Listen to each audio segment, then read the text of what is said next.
Hello, welcome back, friends. So, in this video, we are discussing restoration poetry, and particularly, we'll be discussing some MCQs on restoration poetry, which might be important with UGC net examination perspective.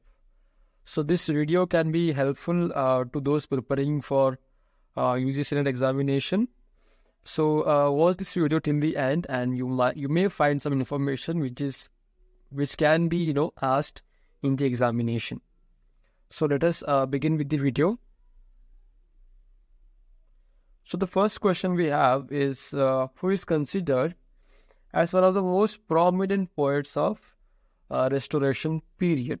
So who is the most prominent poet of Restoration period? For option 1 we have John Milton. Then for option B we have John Dryden. Then for option C, we have William Wordsworth. And again, for option D, we have Alexander Pope. So you kindly choose your answer, and in the next slide, we have the correct answer along with the explanation. So you kindly write down the answers. Yes, so now it is time to reveal the answer. So I hope you have guessed the answer correctly. The correct answer is option B. John Dryden is the most prominent poet of Restoration poetry. So Dryden is considered as one of the most significant poets of the Restoration period due to his versatility and influence in various literary forms such as poetry, drama, and criticism. So, as we can see, John Dryden is the most important figure from Restoration literature. Not only because of his poetry, but even for his contributions in drama and criticism as well. So for second question, we have a very interesting choice here. Which literary movement heavily influenced Restoration poetry?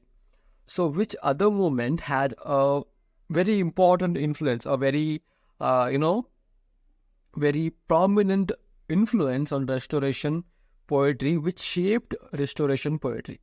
So for options we have Romanticism, Neoclassicism, Victorianism, and Modernism. So amongst these four, you have to select the correct answer, and in the next slide we will go through the explanation.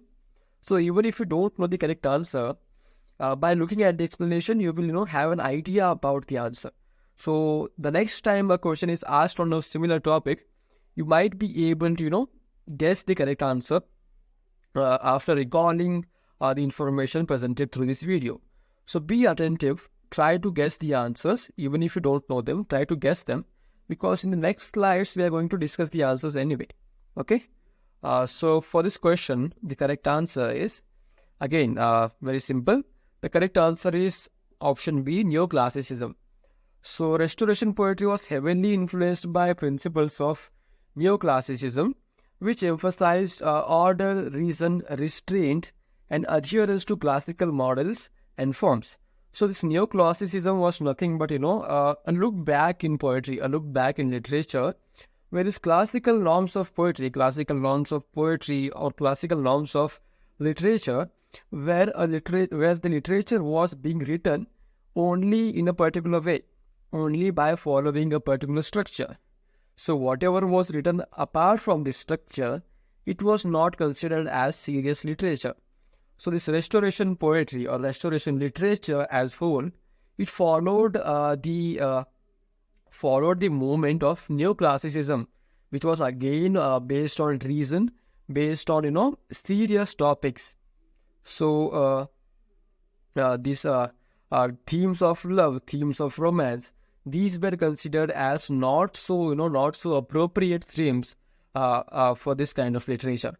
So I hope you get the meaning of Neoclassicism. So moving on to the next question, which is, who among the following poets is often regarded as the foremost representative of Restoration poetry? So who is the representative poet of Restoration poetry? Representative meaning who combines the features of Restoration poetry, who is the representative of Restoration poetry. So for option A, we have John Dryden. We again have Alexander Pope, Andrew Marvell, and John Milton. So again, this is a very simple choice. This should not be difficult for you, right? Yeah, and the correct answer is, of course, it is option A, John Dryden.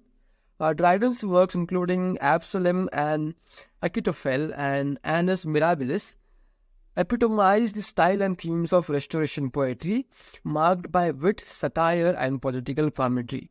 So, as discussed in earlier question as well, Dryden is the most important figure from Restoration literature, because his poems, like his works like Absalom and Achitophel and Annus Mirabilis, are the epitome of style and themes. So these two works, they combine all the themes of Restoration poetry. They combine all the ethos, all the essence of Restoration poetry. So if you want to study Restoration poetry, you can go through works of John Dryden, and you will have a comprehensive idea about what was Restoration poetry all about. So such a kind of powerful poet John Dryden was. So that is why we call him the representative poet of Restoration poetry. Yeah, for next question, we have a very interesting question.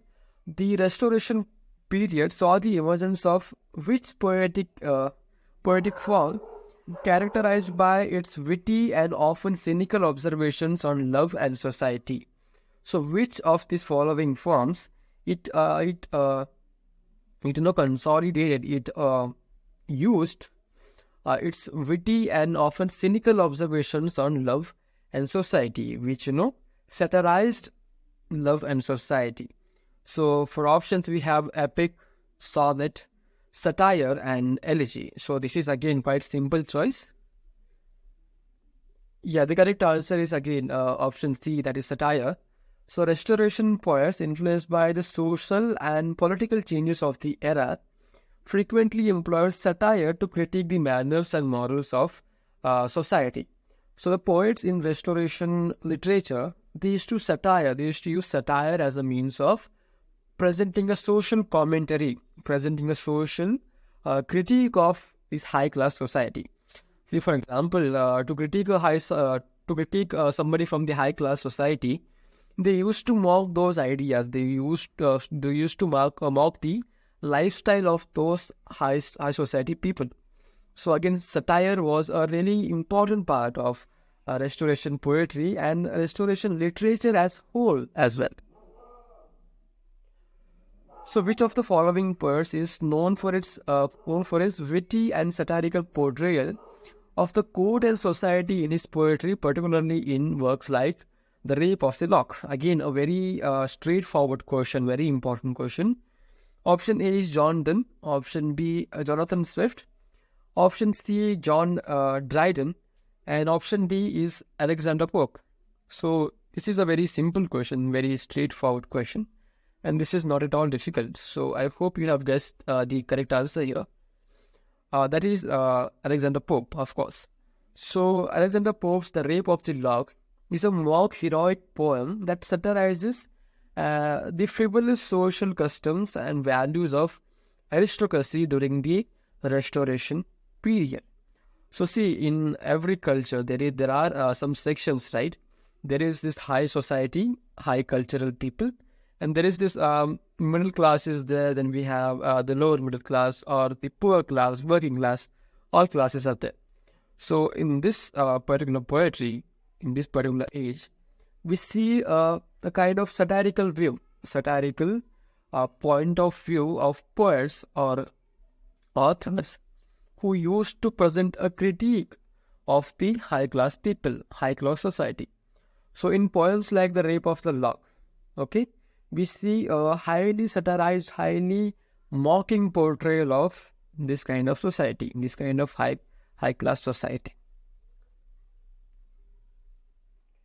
So for question number 6, we have the Restoration period marked a shift in poetic style from metaphysical complexity of the previous era to a more dash approach. So we see a transition, we see a shift from having a poetic style in metaphysical complexity of the previous era to a more austere approach, ornate approach, colloquial approach, or philosophical approach. So what was the shift from poetic style from the metaphysical age to what? To austere, to ornate, or colloquial, or philosophical approach? Yes, and the correct answer is again the ornate approach is the correct answer. Restoration poetry often featured elaborate language, intricate rhyme schemes, and polished verse, departing from the stark metaphysical style of earlier period. So before Restoration poetry, we have a brief period that is known as metaphysical poetry. So metaphysical poetry was all about the world beyond this physical world. Okay, it talks about beyond this, beyond the boundary of physical world. It talks about soul.